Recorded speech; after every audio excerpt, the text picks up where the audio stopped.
This is one of the only watch books that barely talks about watches, and yet somehow has changed how I see them completely. A lot of watch content lives in the same space: reviews, specifications, movement details, debates over value.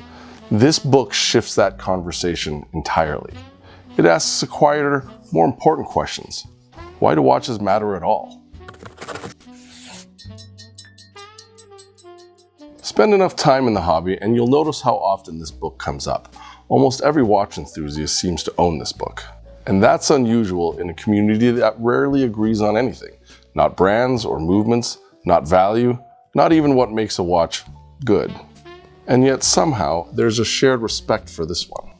At first glance, it's a simple concept, a collection of around 70 or so watches owned by a wide range of folks, from presidents to explorers to collectors you've never heard of.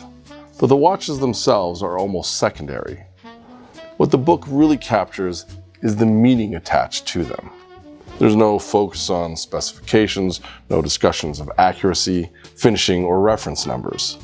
Each story strips the watch down to its essence, not as an object, but as something shaped by the life around it. The author, Matt Hranek, builds the entire book around a single idea. Watches are not just about engineering, they're about connection. And once you start seeing them that way, it's hard to go back. You begin to realize that the watch you might care the most about is rarely the most expensive one.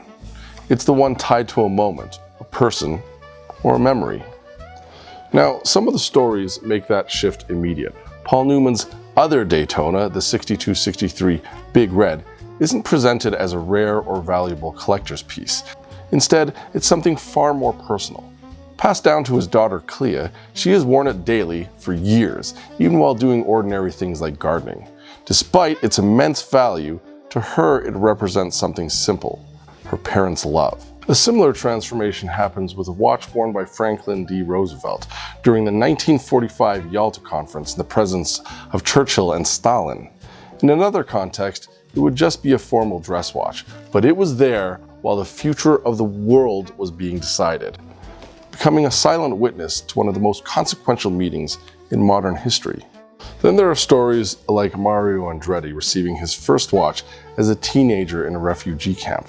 Moments like that reframe the object completely. The watch is no longer defined by what it is, but by where it has been. And that's the shift that this book creates. You stop asking, "Oh, what watch is that?" and start asking, "What has it been through?"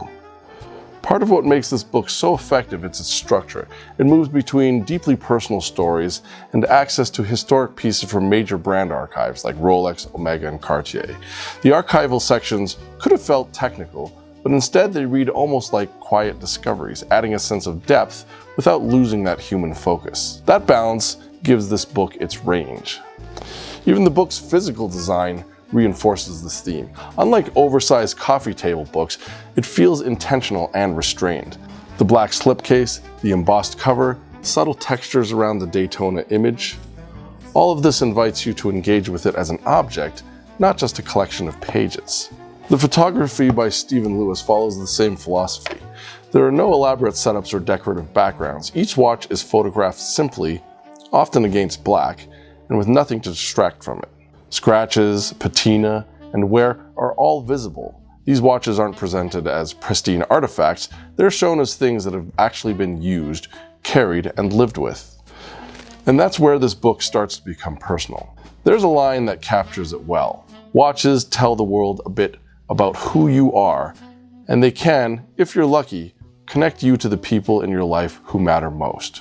That idea tends to linger because most people already have some version of that connection, even if they haven't fully recognized it yet.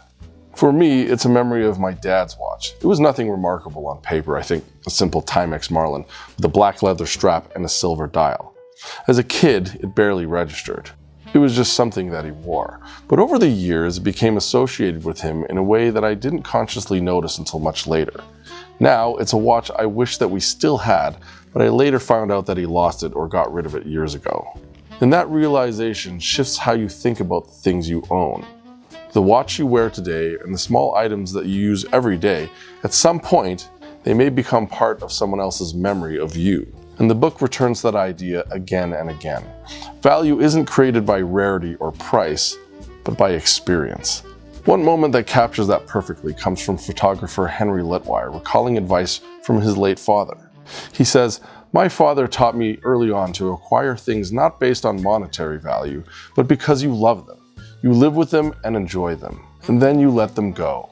It's a perspective that runs counter to the way that many collectors think, especially those focused on preservation and resale value. It also raises a quiet question.